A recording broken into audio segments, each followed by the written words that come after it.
السلام علیکم ورحمۃ اللہ وبرکاتہ۔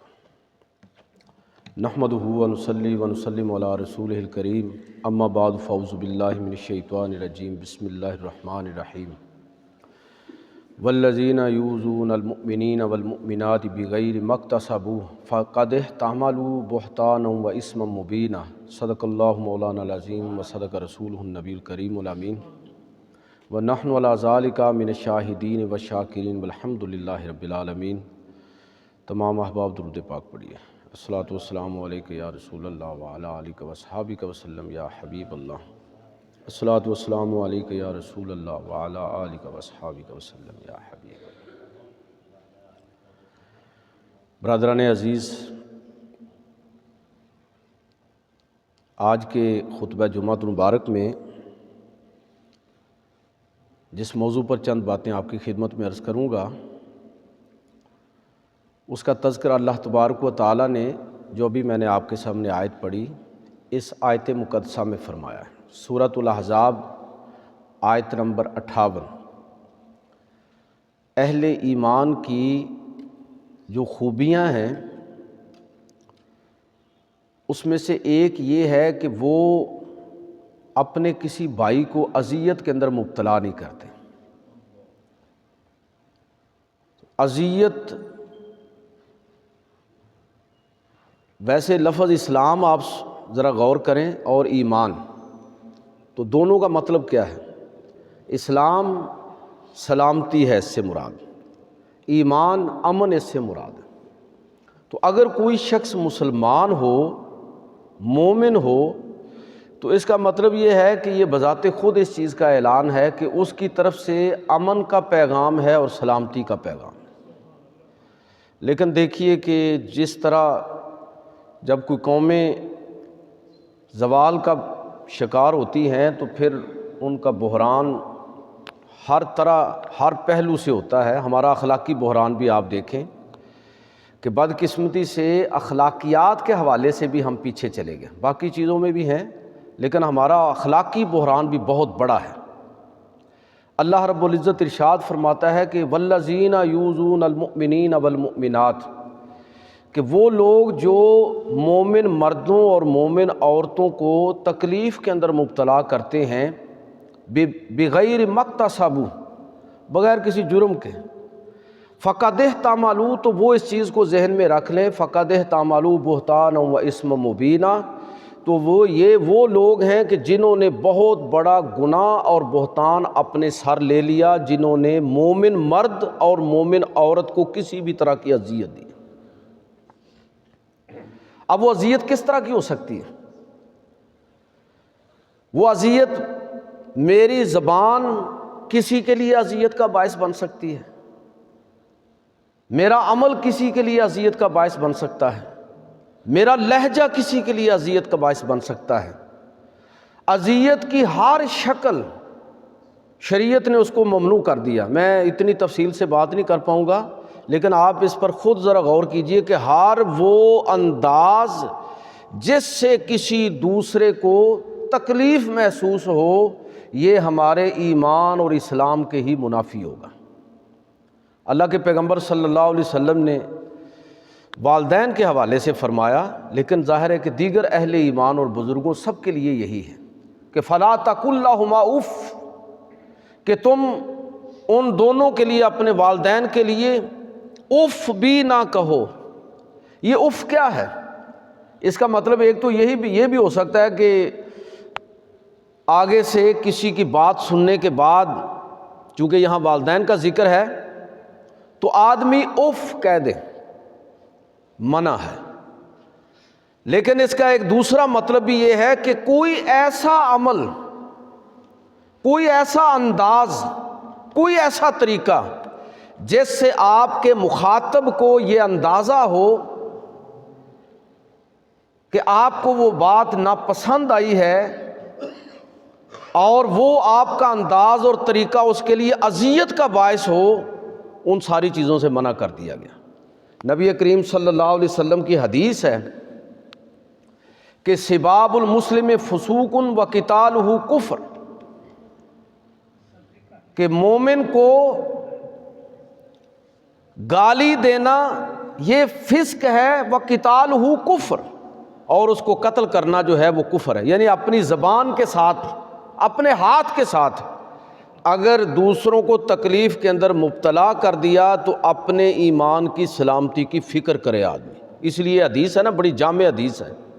اور اکثر ہم اس حدیث کا حوالہ دیتے بھی ہیں اور سنتے بھی ہیں کہ حضور نے فرمایا کہ المسلم من سلم المسلمون من لسانہ و یدہ، کہ مسلمان وہ ہے کہ جس کے ہاتھ اور زبان سے دوسرے مسلمان محفوظ رہیں۔ تو آج کا جو موضوع جو میں آپ کی خدمت میں عرض کرنا چاہتا ہوں کہ ہر وہ انداز اور طریقہ اس سے بچنے کی کوشش کی جائے جس سے کسی دوسرے کو اذیت محسوس ہو۔ اچھا، یہ جو ہاتھ کی اذیت ہے، زبان کی اذیت ہے، لہجے کی اذیت ہے، یہ تو شاید وہ تھوڑی سی نظر بھی آ جاتی ہے، کوئی سمجھ بھی آ جاتی ہے، لیکن بسا اوقات ہمیں ہر اس طریقے کے بارے میں بھی سوچنا چاہیے جو دوسرے کے لیے اذیت کا باعث ہو سکتا ہے۔ مثلا دیکھیے کہ یہ بہت ممکن ہے کہ ایک آدمی جس کا وقت آپ لے رہے ہیں، تو آدمی کے پاس وقت سے زیادہ قیمتی کون سی چیز ہے؟ جو دن پچھلے جمعے ہم یہاں موجود تھے، آج بھی موجود ہیں، یہ جو ہفتہ بیت گیا ہے نا،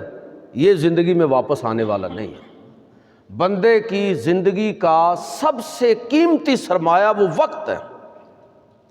اگر کوئی آدمی آپ کو اپنا وقت عنایت کر دے تو اس سے بڑا مہربان اور کوئی نہیں ہے۔ لیکن میں عرض یہاں یہ کرنا چاہتا ہوں کہ یہ وقت جو انسان کا سب سے قیمتی سرمایہ ہے، جتنی دولت چاہے آپ اکٹھی کر لیں،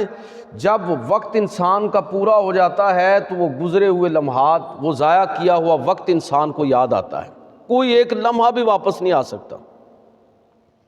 اس وقت کی قدر و قیمت انسان کو شاید اس وقت معلوم ہو جو زندہ قومیں ہوتے ہیں اور جو زندہ لوگ ہوتے ہیں، وہ تو اپنی زندگی میں ہی اس وقت کی قدر جانتے ہیں، لیکن بہت سارے لوگوں کو شاید مرنے کے بعد سمجھ آئے گی۔ اللہ کے پیغمبر صلی اللہ علیہ وسلم نے وقت کی قدر و قیمت کے بارے میں، پھر میں جو موضوع ہے اس کی طرف بھی آپ کی توجہ دلاؤں گا، لیکن وقت کی قدر و قیمت کے بارے میں ایک حدیث آپ کی خدمت میں عرض کروں گا کہ حضور سید عالم صلی اللہ علیہ وسلم آپ نے، یہ حضرت ابو عبداللہ عبید بن خالد رضی اللہ تعالیٰ عنہ اس حدیث کے راوی ہیں، سنن ابی داؤد حدیث نمبر 2524۔ یہ کہتے ہیں کہ اللہ کے پیغمبر صلی اللہ علیہ وسلم نے دو صحابہ کے درمیان بھائی چارہ کروا دیا، لیکن ایسا ہوا کہ ایک مارکے کے اندر ان دونوں میں سے ایک بھائی کی شہادت ہو گئی، اور دوسرا جو ہے وہ بھی کوئی ایک ہفتے کے بعد اس کا بھی انتقال ہو گیا، لیکن ظاہر ہے کہ وہ شہادت کے مرتبے پر فائز ہوا اور یہ ویسے اچانک اس کی موت ہو گئی۔ اب جب اس کا جنازہ پڑھا گیا، یہ دوسرے کی میں بات کر رہا ہوں، اور لوگوں نے اس کے لیے دعا کی، صحابہ نے دعائیں کی۔ اللہ کے رسول صلی اللہ علیہ وسلم کی تربیت کا انداز ایسے ہی ہوتا تھا کہ آپ نے صحابہ کرام سے سوال کیا۔ یہ پوری حدیث کا میں خلاصہ آپ کو سنا رہا ہوں۔ نبی کریم صلی اللہ علیہ وسلم نے صحابہ کرام سے سوال کیا، ما قلتم، تم نے اپنے بھائی کے لیے اللہ تعالیٰ سے کیا طلب کیا ہے، کیا دعا کی ہے؟ عرض کی، اللہ کے رسول، ہم نے اللہ تعالیٰ سے یہ دعا کی ہے کہ اے ہمارے رب، ہمارے اس بھائی کو بھی اپنے اس بھائی کے ساتھ شریک فرما دے، شامل فرما دے جو ایک ہفتہ پہلے جس کا انتقال ہوا ہے، تاکہ دونوں بھائی یہاں اکٹھے تھے، باہمی محبت تھی، تو وہاں بھی ان کے لیے ایک دوسرے کا ساتھ ان کو نصیب ہو جائے۔ یہ ہم نے اللہ تعالیٰ سے دعا کی ہے۔ تو نبی کریم صلی اللہ علیہ وسلم نے، یہ ہے اصل میں سمجھانے کا انداز۔ تو آپ صلی اللہ علیہ وسلم نے فرمایا کہ اے میرے صحابہ، یہ جو تمہارا بھائی جس کے لیے تم دعا مانگ رہے ہو، اس کو تو اس کی نیت کی وجہ سے اللہ تعالیٰ نے شرف شہادت عطا فرما دیا، اس لیے کہ یہ بھی یہی دعائیں کرتا رہتا تھا کہ یا اللہ مجھے شہادت کی موت نصیب فرمانا، اور یہ اپنی دعا کے اندر اتنا مخلص تھا کہ اگرچہ یہ میدان جنگ کے اندر شہید تو نہیں ہوا، لیکن اللہ تعالیٰ نے اس کو شہادت کا وہ اجر و ثواب عطا فرما دیا ہے، اس لحاظ سے تو یہ اس کے برابر چلا گیا۔ لیکن اے میرے صحابہ مجھے یہ بتاؤ کہ یہ اس کے وصال کے بعد 1 ہفتہ پورا زندہ رہا ہے، تو اب مجھے یہ بتاؤ فَأَيْنَ صَلَاتُهُ بَعْدَ صَلَاتِهِ وَأَيْنَ صَوْمُهُ بَعْدَ صَوْمِهِ وَعَمَلُهُ بَعْدَ عَمَلِهِ۔ تو مجھے یہ بتاؤ کہ اس کے بعد جو 1 ہفتے کا پورا وقت اس کو ملا ہے، اس 1 ہفتے کے وقت کے اندر جو اس نے نمازیں، جو روزے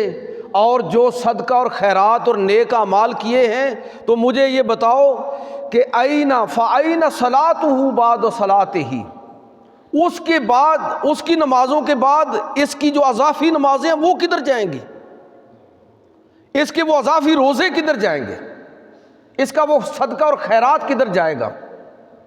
میرا کہنے کا مطلب یہ ہے کہ اللہ کے نبی صلی اللہ علیہ وسلم صحابہ کی یہ تربیت کر رہے ہیں کہ اے بندگان خدا، اگر کسی شخص کو کوئی مہلت نصیب کسی سے زائد ہو جائے اور اگر زائد وقت کسی کو مل جائے تو یہ یاد رکھو کہ وہ وقت اس کے لیے بہت بڑی نعمت ہے، وہ دوسروں سے گویا ایک لحاظ سے آگے نکل گیا۔ اور پھر حضور صلی اللہ علیہ وسلم فرمایا ان بینہما کما بین السماء والارض، اب اس کے اور اس کے درمیان اتنا ہی فاصلہ ہے درجات کے اعتبار سے جتنا کہ گویا زمین و آسمان کے درمیان ہے۔ یہ اس حدیث سے بہت ساری باتیں ہیں، لیکن میں اپنے موضوع کے اعتبار سے آپ کی توجہ دلانا چاہوں گا کہ 1 ہفتے کا وقت ایک صحابی کو اللہ نے دوسرے بھائی سے زیادہ عطا فرما دیا، اور اللہ کے پیغمبر فرما رہے ہیں کہ اس اضافی وقت کے اندر کی ہوئی عبادات کے نتیجے میں اللہ نے ان دونوں کے درمیان درجے اور اجر و ثواب کے درمیان حوالے سے اس درجے فرق رکھ دیا ہے کہ ان بینہما کما بین السماء والارض، ان دونوں کے درمیان ایسے ہی فاصلہ اور فرق ہے جیسے زمین و آسمان کے درمیان۔ اس کا مطلب یہ ہوا کہ 1 ہفتہ اگر کسی کو خوش نصیبی سے، اور ہر لمحہ جو ہمیں میسر ہے، تو یہ کتنی خوش نصیبی ہوگی۔ میں اور آپ اپنے ارد گرد ذرا دیکھیں، اپنے رشتہ داروں میں، بہن بھائیوں میں، دوست احباب میں کتنے لوگ ہیں جن سے اللہ نے ہمیں زیادہ وقت عطا فرما دیا ہے۔ تو یہ وقت جو ہے یہ بہت بڑی نعمت ہے۔ اب اگر کوئی شخص وقت جیسی دولت کو خود ضائع کرے، یا سمجھ لیجئے کہ دوسرے کا وقت ضائع کرے، تو میں جو موضوع ہے اس حوالے سے یہ عرض کرنا چاہوں گا کہ ہمیں حکم یہ ہے کہ ایک مسلمان دوسرے مسلمان کو اذیت کے اندر مبتلا نہ کرے۔ جو زبان کی اذیت ہے،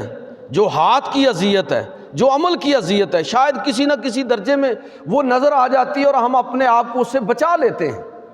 لیکن اذیت کی ایک شکل یہ بھی ہے کہ جو شخص آپ کو وقت دے رہا ہے خدا کے لیے، اب اس کا وقت برباد مت کیجیے۔ وہ جتنا وقت آپ کو دیتا ہے نا، اس کی مہربانی ہے، آپ کو ملنے کے لیے آ گیا ہے، آپ کے ساتھ اس نے کوئی کمٹمنٹ کر لی ہے، تو اس کا وقت ضائع نہ کیجیے، اپنا وقت برباد نہ کیجیے۔ اس لیے کہ میں نے ابھی حدیث آپ کو سنائی کہ 1 ہفتے کا وقت، بسا اوقات 1 لمحے کا وقت انسان کے لیے اس درجے قیمتی ہے کہ جس کی کوئی اس ظاہری دنیا کے اندر جس کی کوئی قیمت ادا کرنا ہمارے لیے ممکن نہیں ہے۔ تو دوسرے کو گویا کہ ایسی اذیت کے اندر مبتلا کرنا، اب آپ ذرا خود سوچئے کہ ہمارے عملی رویے کیا ہیں۔ اللہ تعالیٰ ہمیں معاف فرمائے کہ وقت کے حوالے سے کس طرح ہم لوگ اپنا بھی وقت برباد کرتے ہیں۔ آپ شادی بیاہ کے مواقع دیکھ لیں، آپ دیگر تقریبات کا، ان کا جو نظام الاوقات ہمارے مختلف، چاہے وہ مسجد کا ہو یا مسجد سے باہر کا، اس کا جس طرح اس کی ہم وائلیشن کرتے ہیں، اور پھر ہمارے جو عمومی سماجی رویے ہیں، آپ دفتروں میں چلے جائیں تو پتہ نہیں لوگ حرام کس کو سمجھتے ہیں۔ بھئی جو وقت میرا، جس کی میں گورنمنٹ سے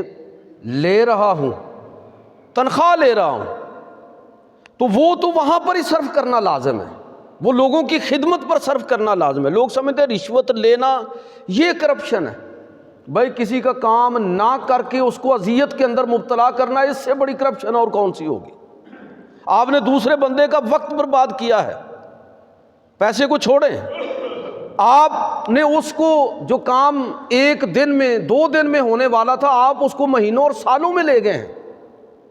اس سے بڑی اور اذیت کسی کے لیے کیا ہے؟ اور اللہ تعالیٰ فرما رہا ہے کہ وہ لوگ والذین یؤذون المؤمنین والمؤمنات، جو مومن مرد اور مومن عورتوں کو اذیت کے اندر مبتلا کرنے والے ہیں، وہ لوگ سن لیں کہ وہ اصل میں فقد احتملوا بہتانا و اسما مبینا، وہ اپنے سر پر بہت بڑا بہتان اور گناہ کبیرہ لے رہے ہیں، بہت بڑا گناہ اٹھا رہے ہیں اپنے اوپر۔ تو لہٰذا بحیثیت مسلمان ہمیں حکم یہ ہے کہ دوسروں کو اذیت میں مبتلا نہ کریں۔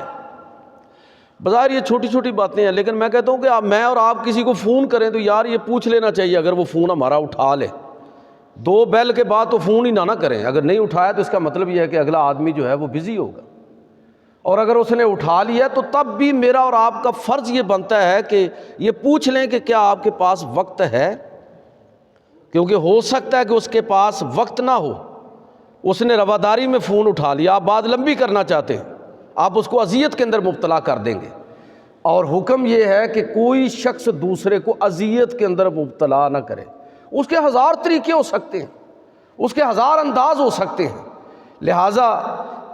ساری اس گفتگو کا حاصل یہ ہے کہ ہر اس انداز سے جو بظاہر ہم اس کی طرف توجہ نہیں کرتے، ہر اس انداز سے اپنے آپ کو بچائیں جو دوسروں کے لیے اذیت کا باعث ہو سکتا ہے۔ اللہ کے پیغمبر صلی اللہ علیہ وسلم کے بارے میں آتا ہے، سورہ احزاب کی آیت نمبر 53 ہے، اس کی تفصیلات کو آپ ذرا خود پڑھیے گا۔ میں اختصار کے ساتھ صرف یہ عرض کرتا ہوں کہ ایک زوجہ محترمہ حضور کے نکاح میں آئیں، اور بعض صحابہ جو ہیں وہ وقت سے پہلے کھانے کے لیے تشریف لے آئے، جو وقت تھا اس سے ذرا پہلے آ گئے، اور پھر کھانے کے بعد کچھ وقت کے لیے بیٹھے رہے۔ اب میزبان کا تو ظاہر یہی حال ہوتا ہے کہ پہلے آنے والوں کو وہ یہ نہیں کہہ سکتا کہ آپ کیوں پہلے آ گئے ہیں، اور جو بعد میں بیٹھے رہتے ہیں ان کو یہ کہنا مشکل ہوتا ہے میزبان کے لیے کہ اب آپ تشریف لے جائیں۔ لیکن یہ مہمان کا کام ہے کہ وہ یہ دیکھے کہ میرا جو میزبان ہے اس سے میں نے کتنا وقت ڈیمانڈ کیا تھا، اس کی آرام کا وقت ہوگا، مطالعے کا وقت ہوگا، دیگر خاندانی مصروفیات کے لیے اس کو وقت چاہیے ہوگا، تو جو میرے حصے میں تھا میں نے وہ لے لیا، اب وہ رخصت چاہے وہاں سے۔ تو یہ صحابہ کے بارے میں آتا ہے کہ بعض صحابہ پہلے آ گئے اور بعض بعد میں بھی بیٹھے رہے۔ اللہ کے نبی صلی اللہ علیہ وسلم نے، آپ میزبان تھے، آپ نے کوئی بات نہیں کی، لیکن اللہ تعالیٰ نے قیامت تک کے لیے اہل ایمان کو یہ بات سکھا دی کہ آپ اپنے رویے سے، اپنے سوشل کنڈکٹ سے دوسرے کے لیے اذیت کھڑی نہ کر دیں۔ یہ سورۃ الاحزاب کی آیت آپ سماعت فرمائیں، اللہ تعالیٰ فرماتا ہے یا ایھا الذین آمنوا لا تدخلوا بیوت النبی الا ان یؤذن لکم الی طعام غیر ناظرین اناہ، اے ایمان والو پیغمبر کے گھر میں ہرگز داخل نہ ہو جب تک کہ تمہیں اس کی کھانے کی طرف اجازت نہ دی جائے، اور یہ بھی نہ ہو کہ بس اتنا پہلے آ جاؤ کہ کھانا پکنے کے انتظار میں بیٹھے ہوئے ہو۔ اور یہ پھر بھی فرمایا کہ اور جب کھانا کھا چکو فَإِذَا طَعِمْتُمْ فَانْتَشِرُوا، اور جب تم کھانا کھا چکے ہو تو پھر رخصت لے لو، وہاں سے نکل جاؤ۔ میرے بھائیوں، میرا کہنے کا مطلب یہ ہے کہ یہ بھی کسی کے لیے اذیت کا باعث ہو سکتا ہے کہ ہم کسی کا بے جا وقت ضائع کریں۔ بظاہر آپ کو یہ شاید عجیب و غریب ہی بات نظر آ رہی ہے جو میں عرض کر رہا ہوں،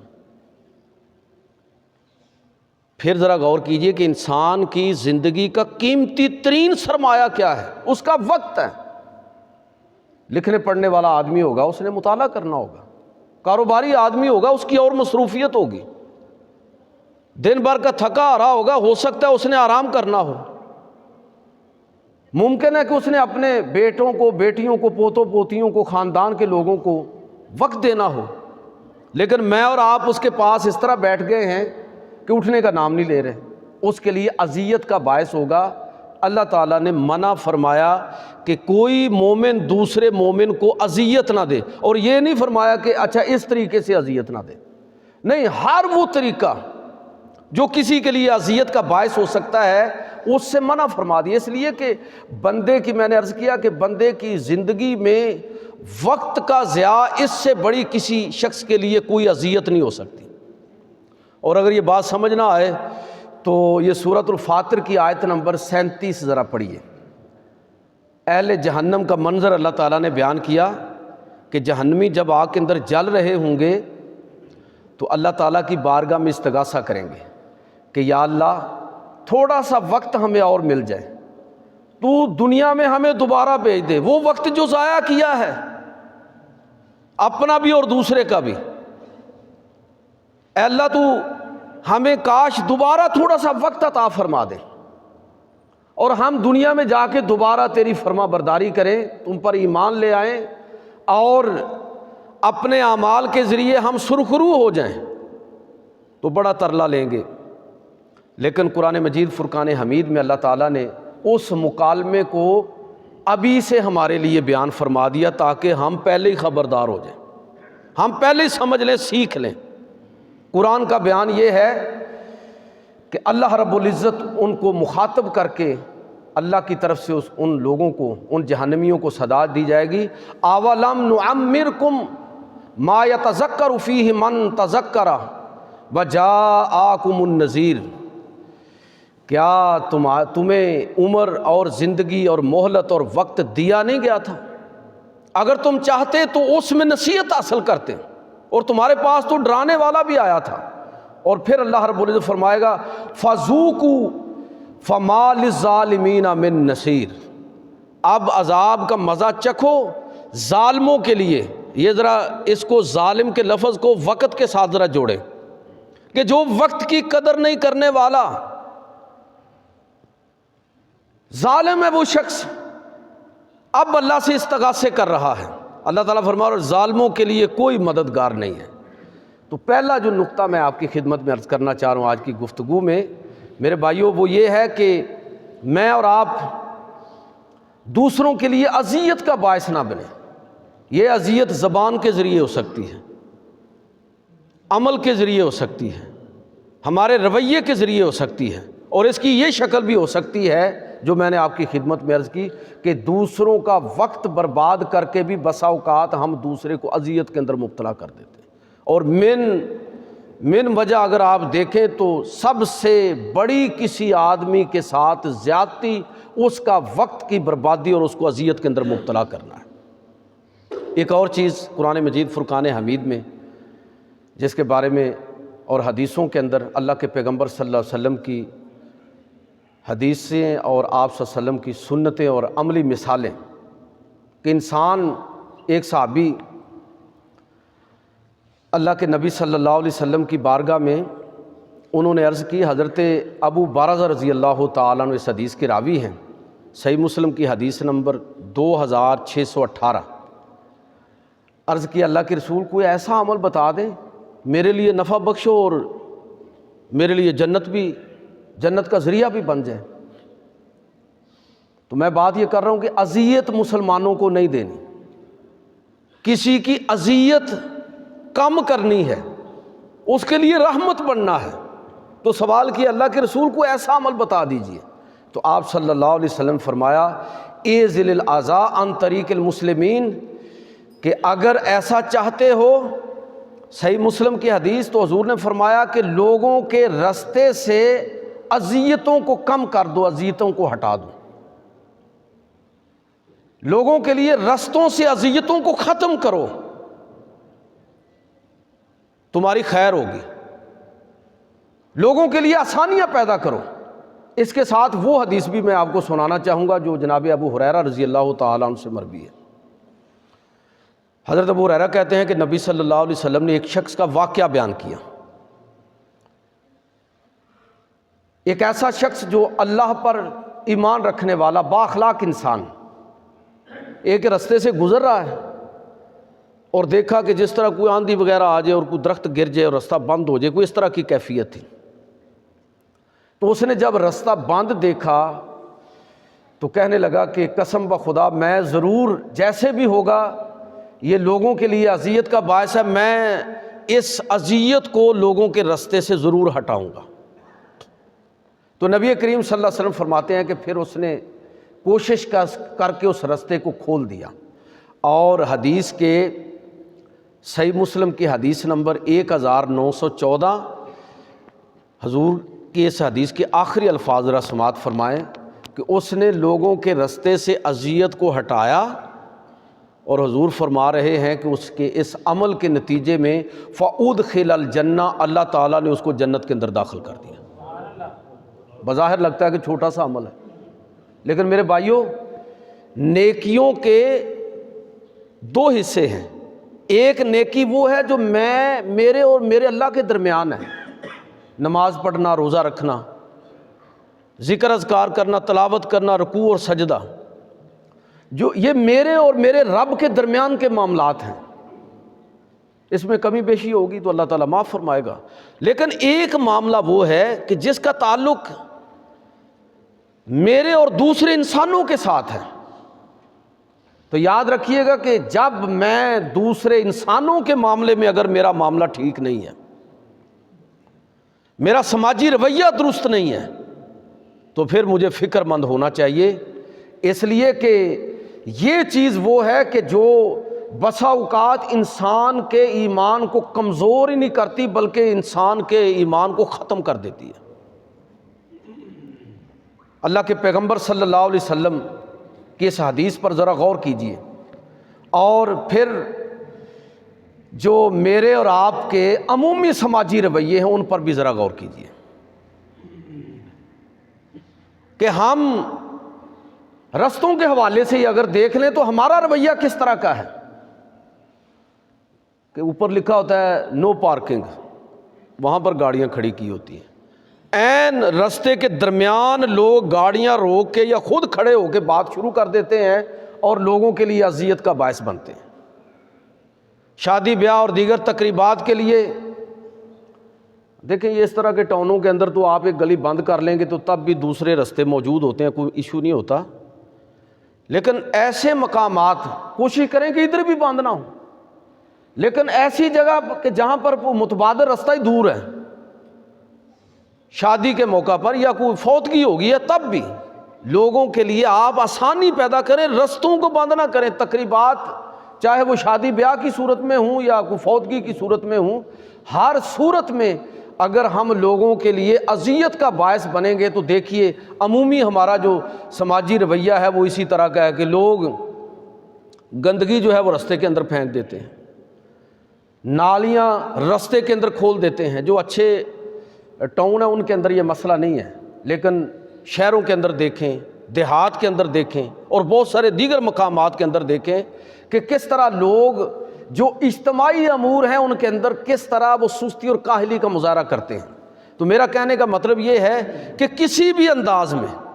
یہ رستوں کو بند کرنا، لوگوں کو اذیت کے اندر مبتلا کرنا ہے۔